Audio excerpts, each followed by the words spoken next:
కాశీఖండం 8వ అధ్యాయం శివశర్మ పరలోక యాత్ర.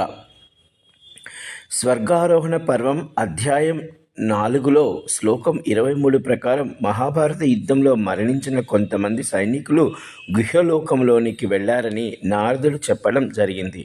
అనేక పర్యములు శివపర్యంలో శివపురాణంలో వీరి ప్రస్తావన వచ్చి ఉంది. దక్ష ప్రజాపతిపై వీరభద్రుడు యుద్ధం చేస్తున్న సందర్భంలో ఈ గుహ్యుడు 9 ప్రాకారాలు కట్టినట్లు చెప్పబడి ఉంది. మహాభారతంలోని అరణ్య పర్వంలో పాండవులు వనవాసంలో ఉన్నప్పుడు ధర్మరాజుని పరీక్షించడానికి యమధర్మరాజు ఈ యక్ష రూపంలో దర్శనమిచ్చినట్లు మనకి మహాభారతంలో కూడా కథ ఉంది. ఈ గుహ్యలోకం వీరందరూ గుహ్యక లోకానికి సంబంధించిన వారు అని ఈ యొక్క విష్ణుదూతలు ఈ శివశర్మకి చెప్పడం జరుగుతుంది.